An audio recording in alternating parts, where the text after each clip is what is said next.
Once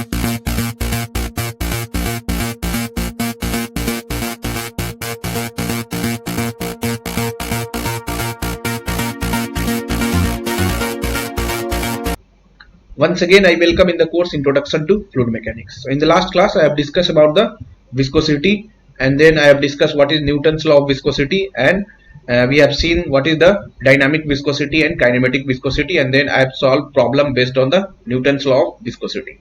So today I will discuss a few more problems based on the Newton's law of viscosity, and then I will discuss what is the effect of temperature on the viscosity, and then what is the difference between Newtonian and non-Newtonian fluids. So let us discuss about few more problems based on the Newton's law of viscosity.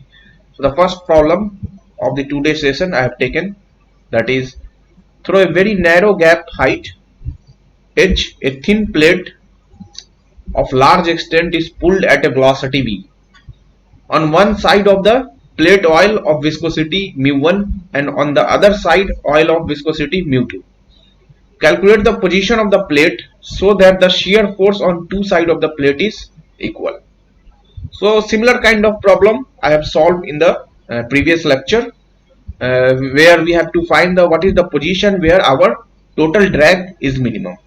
So here we have to find the position where the shear force on two sides of the plate will be equal. So let us assume this is the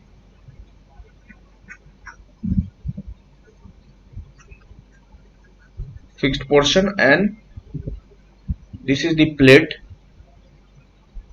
very narrow plate, and the narrow gap of height h. Let us assume this is h. From this position, let us assume this is y, then this height is h minus y, and the viscosity on one side of the plate, let us assume this is mu1 and mu2. So the drag force, if the velocity is moving in this direction with a velocity v, so the drag force or shear force will act in this direction. Let us assume this is F1 and F2 with a shear force. So if I make the free body diagram, so it will be like that. This is the velocity v, F1 and F2. Here the viscosity is mu1 and mu2. So according to Newton's law of viscosity, according to Newton's law of viscosity, we can write F1 is equal to tau 1 into A, and tau 1 can be written as mu1 into du by dy. So what is du? Du is v minus 0, so it will be v minus 0 divided by h minus y into a. So it can be written as mu1 va divided by h minus y, F1. Similarly, F2 can be written as F2 is equal to tau 2 into A, where tau 2 is the shear stress. So mu2 into V minus 0 divided by Y into A. So it will be mu2 VA divided by Y. So according to the question, the shear force, the position where the two shear force will be equal. So F1 is equal to F2.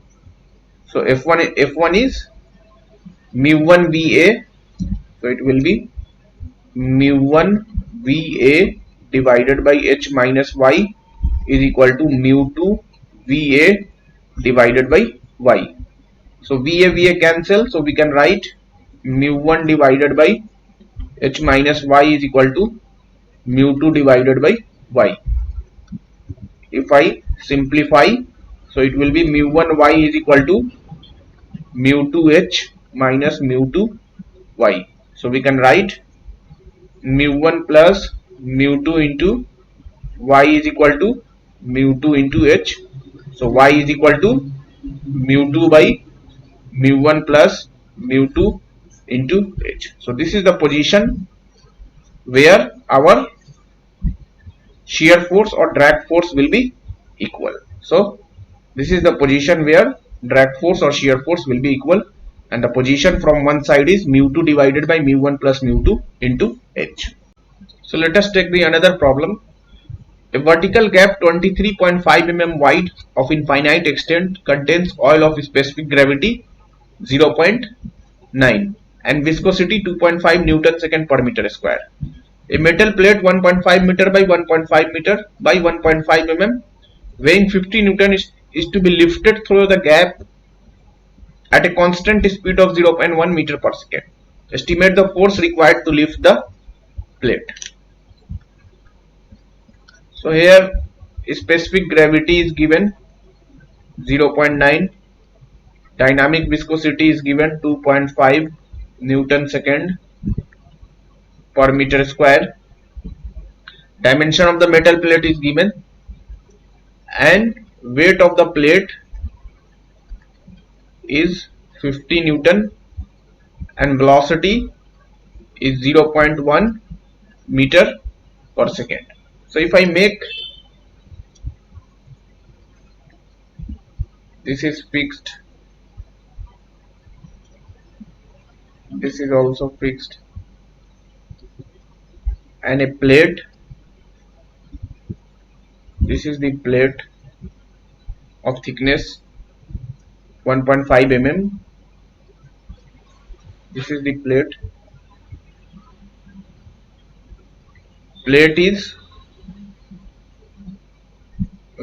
moving with a velocity 0. What is the velocity? 0.1 meter per second. So it is 0.1 meter per second. This is the weight of the plate. So if moving in this direction, so drag force will act in this direction. This is Fd1, Fd2, and this is the, and the buoyant force is also acting in this direction.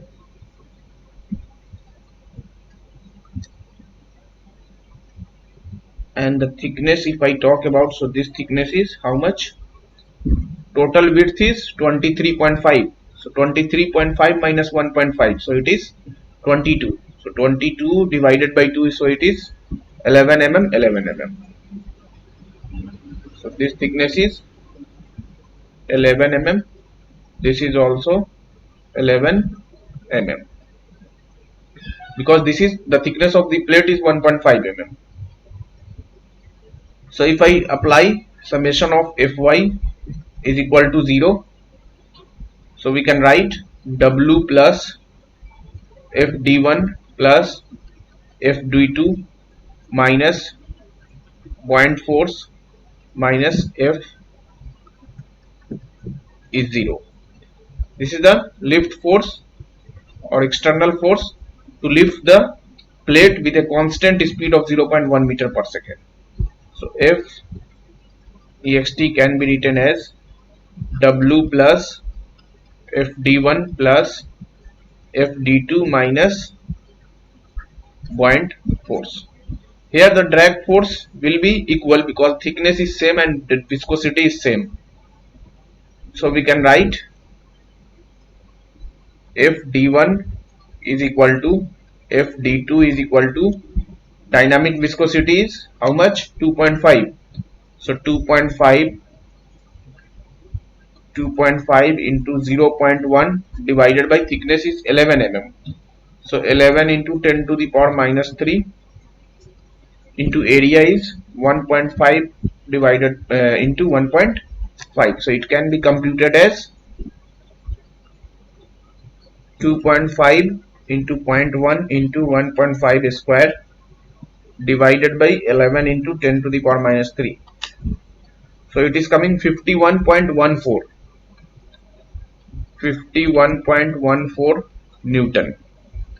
Similarly, buoyant weight or buoyant force can be computed. So buoyant point force Fb can be computed as volume into specific weight. Specific weight.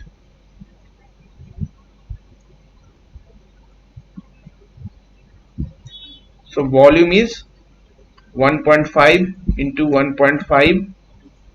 Dimension is 1.5 into 1.5 into 1.5 into 10 to the power minus 3 into density of water is 1000 and the specific gravity is 0.9. So 0.9 into 1000 into G. G is 9.81.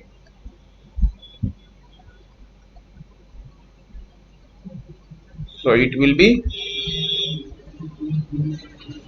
1.5 to the power 3 into 0.9 into 9.81. So it is coming 29.8 Newton. So the external force applied to lift the plate with a constant speed of 0.1 meter per second is W plate plus Fd1 plus Fd2 minus point force. So weight of the plate is how much? 50 Newton. So 50 Newton plus drag force is 51.14. So 51.14 plus 51.14 minus point weight is 29.8. 9.8 Newton. So it will be 50 plus 51.14 plus 51.14 minus 29.8. So it is coming 122.48 Newton. So external force 122.48 Newton is applied to this plate to move with a constant speed of 0.1 meter per second. Let us take the another problem. A 15 centimeter diameter thrust bearing consists of a pad rotating on another pad separated by an oil film. The dynamic viscosity of oil is 90 centipoise. 19 centipoise. So if I convert, so 90, if I convert in the Newton second per meter square, so 90 into 10 to the power minus 2 into 0.1. So it will be 0.9 into 0.1. So it will be 0.09 Newton second per meter square dynamic viscosity. And the thickness of the film is 1.2 mm or y. Let us assume thickness is y. So it is 1.2 mm. So calculate the power dissipated in the bearing if it rotates at 120 rpm. So if I make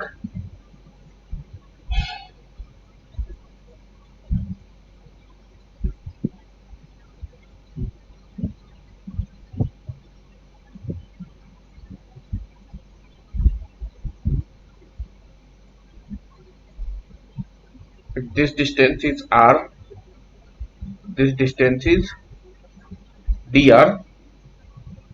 So we can write shear stress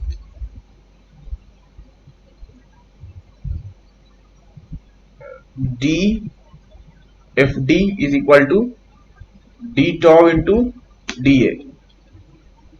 So it can be written as mu into V divided by y into dA. dA is 2 pi r into dr.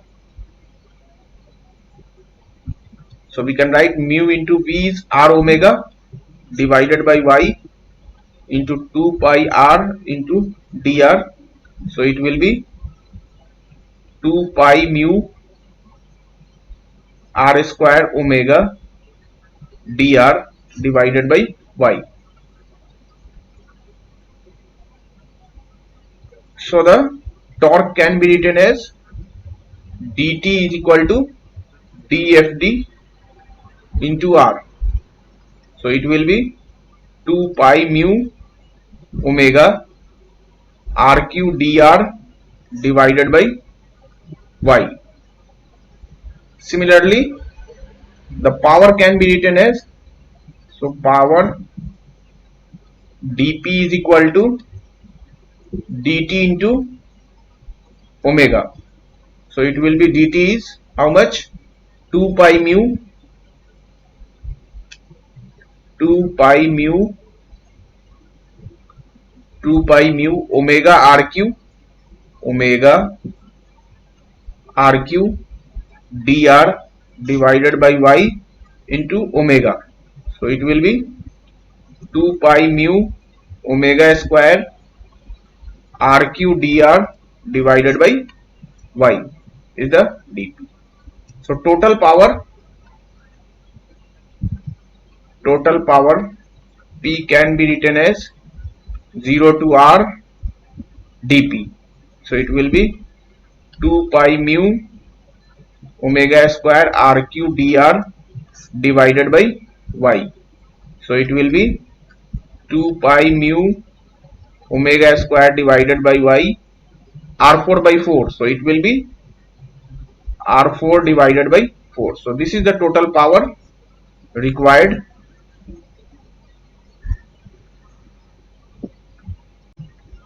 So total power can be computed as 2 pi mu omega square divided by y r4 by 4. So put the value of dynamic viscosity. R is diameter is given, so R is diameter by 2, thickness is given, and omega can be written as 2 pi n by 60. So we can compute the total power. So total power can be computed as 2 pi mu omega square divided by y r4 by 4. So if I put the value of dynamic viscosity, so it is 0.09 into omega can be written as 2 pi n. The speed is given, it rotates at 120 rpm. So 120, n is 120 divided by 60 whole square into r4 by 4. So r4 is how much? Radius. So 15 centimeter means 0.15 by 2. So it will be 0.15 by 2 to the power 4 into 1 by 4, and here thickness is 1.2 mm. So it will be 1.2 into 10 to the power minus 3. So if I compute the power,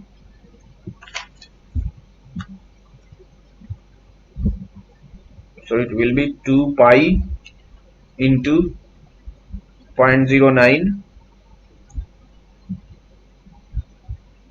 into 2 pi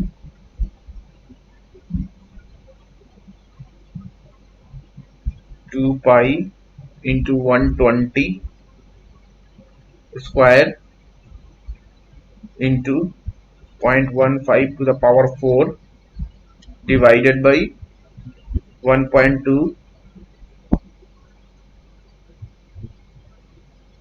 divided by 1.2 into 60 square into 2 to the power 4 into 4 into 10 to the power minus 3. So it is coming 0.5886. So it is coming 0.5886 watt. So this is the power required. So power dissipated in the bearing if it rotates at a 120 rpm. So this is the power. Now I am going to discuss what is the effect of temperature on the viscosity of the fluid. So what is the effect of temperature? So for, as we know that for liquid, for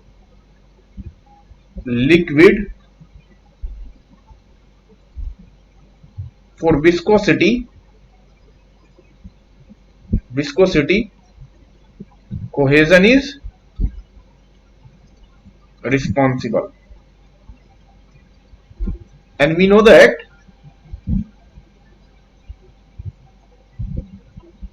in gas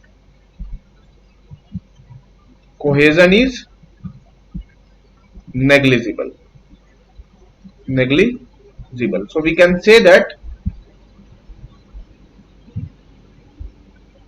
viscosity is much greater than as compared to gas. As for liquid, if I talk about the liquid, so for liquid, if temperature increases, so cohesion will decrease. If temperature increases, so cohesion will decrease. Once cohesion will decrease, so if cohesion will decrease, so viscosity is also decreases. So we can see that once the temperature is increases, so viscosity will decrease. So we can write for liquid, if temperature increases, its viscosity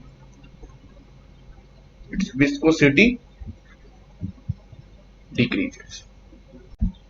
So for gas, if I, as we know that in case of gas cohesion is almost negligible. So for gas cohesion is almost negligible. But in case of gas, we know the expression of root mean square speed, VRMS, that is equal to a square root of 3 RT by M.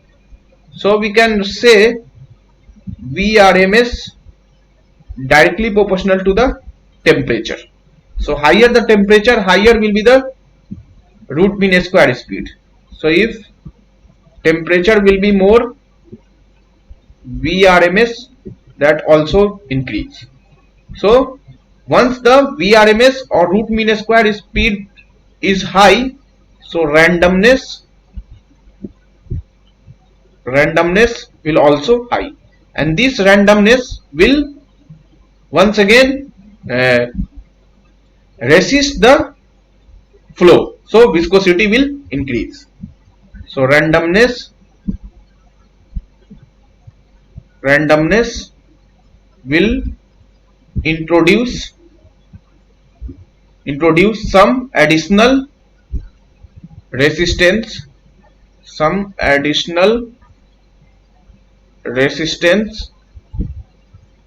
to flow. So we can say that if temperature will be high, so viscosity mu will also high. So here we can see that in case of cohesion is negligible, so with the help of this VRMS speed, we have seen that how the temperature increases, then viscosity or dynamic viscosity is also increases. So if I draw the curve versus dynamic viscosity, temperature, so in case of liquid, once the temperature increases, so viscosity decreases. This curve for liquid. But in case of gas, it will be like that. If temperature increases, so viscosity also increases. So this is for gas. Now I am going to discuss the types of fluid. So last class I have discussed the two types of fluid, that is, one is ideal fluid. What is ideal fluid? The fluid which has no viscosity, no surface tension,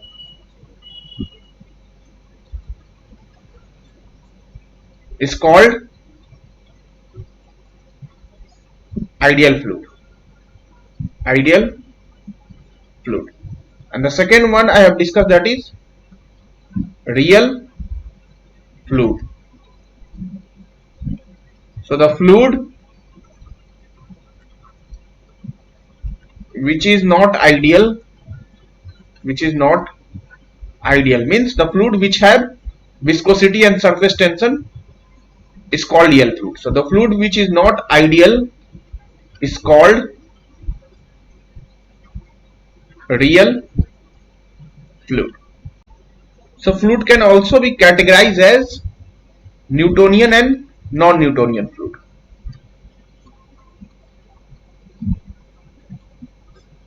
One is Newtonian fluid and another one is non-Newtonian fluid. So what is Newtonian fluid? So the fluid which obeys the Newton's law of viscosity, that is tau is equal to mu du by dy or mu d theta by dt, is called Newtonian fluid. Otherwise it is non-Newtonian fluid. So if I write Newtonian fluid, the fluid which obeys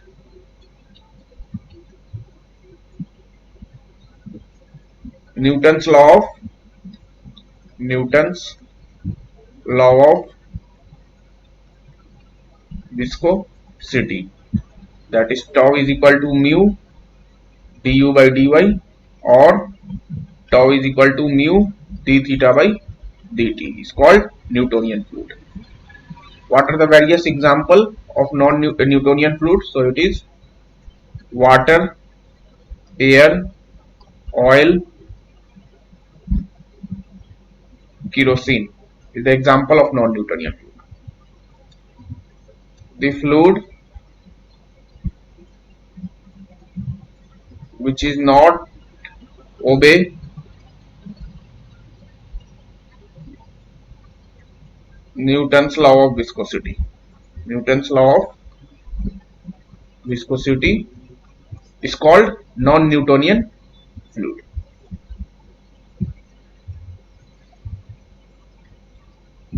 Non-Newtonian fluid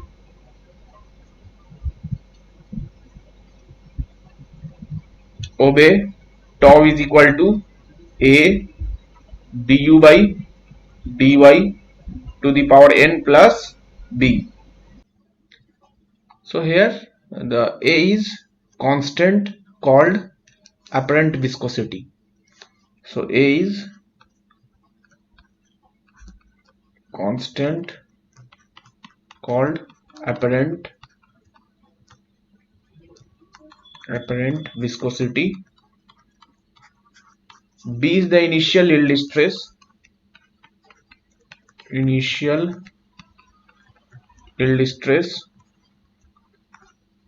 and n is the power of du by dy velocity gradient, and tau is the shear stress. So with the help of this we can draw the graph between the shear stress and velocity gradient. This is our y-axis, shear stress and velocity gradient. So if I draw, so for ideal fluid, this is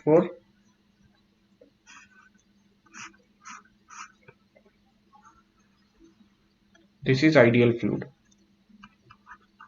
Ideal fluid, and Newtonian fluid, this is the Newtonian fluid.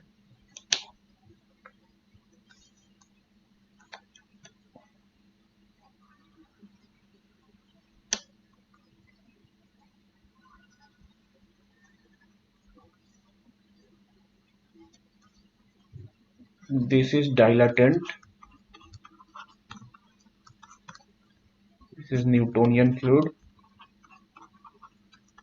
Newtonian fluid. This one is pseudoplastic. Similarly,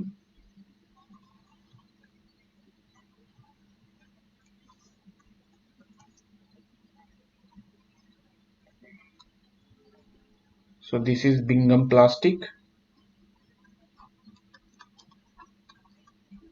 Bingham plastic. This is rheopectic, and this is for, so this is for thixotropic.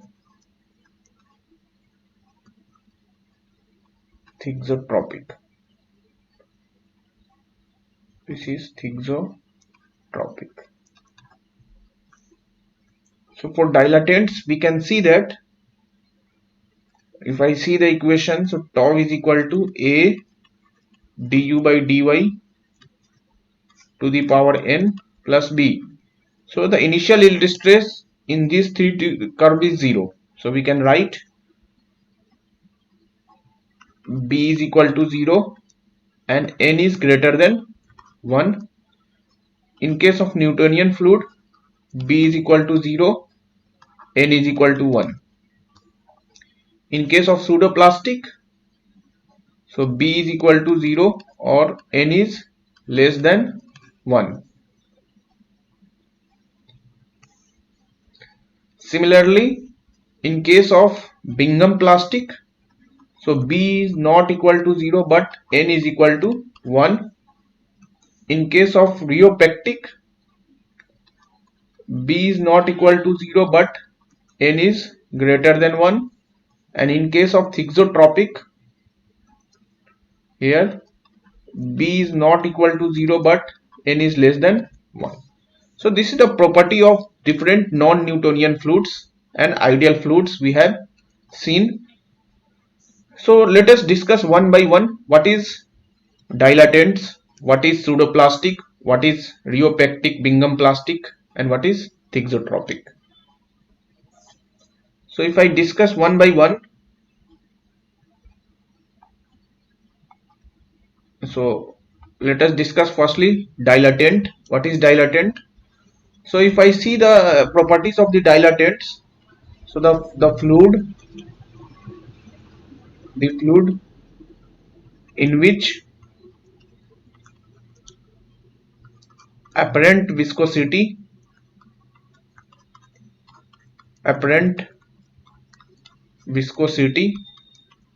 increases with du by dy.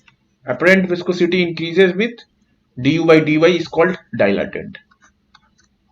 Example of dilatant is solution with suspended starch, sand, sugar in water and butter are the example of dilatants.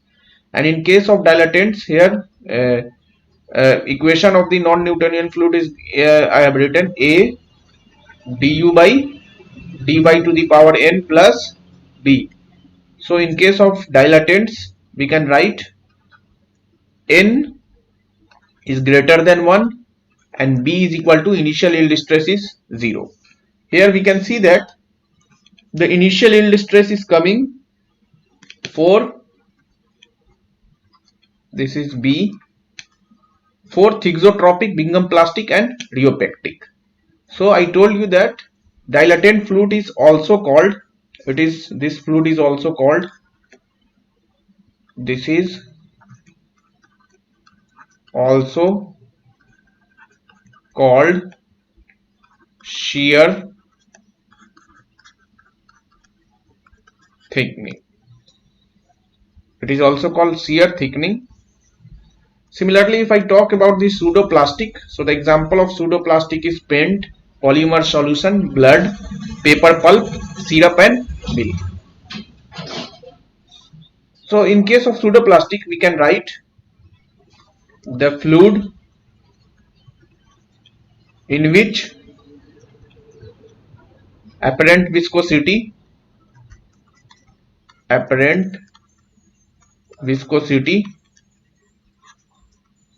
decreases with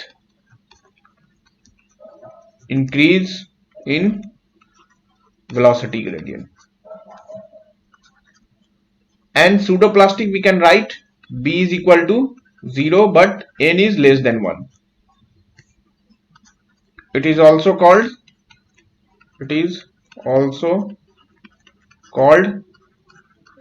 shear thinning. Similarly, the third fluid that is Bingham plastic.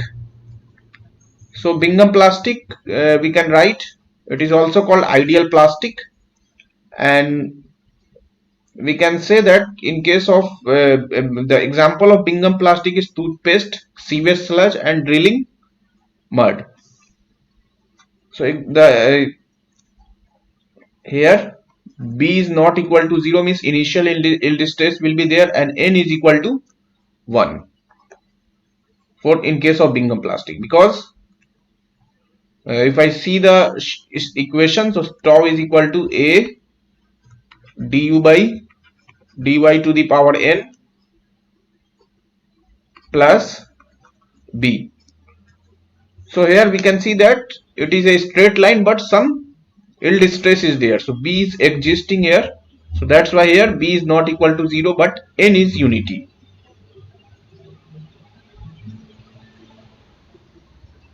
The next fluid that is thixotropic. So thixotropic, if I see the example of thixotropic, so printer's ink and ketchup. So thixotropic fluid in which viscosity is time dependent. In thixotropic fluid, viscosity is time dependent. If I write the property of thixotropic, so thixotropic B not equal to 0, B not equal to 0 and N is less than 1. Viscosity increases with time.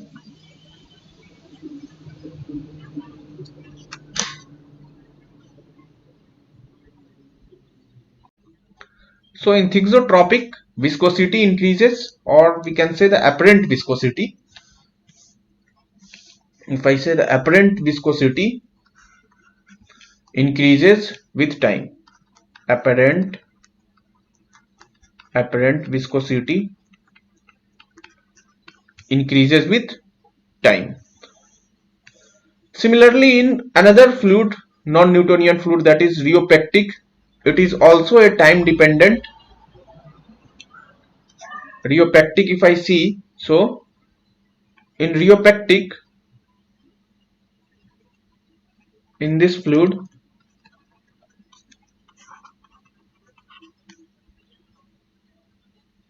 apparent viscosity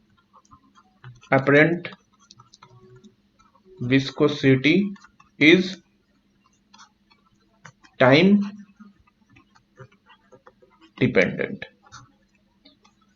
Apparent viscosity decreases with time. If I write the property of this apparent rheopectic, so we can see the rheopectic initial yield stress is not equal to 0 and N is greater than 1. So this is the property of rheopectic fluid.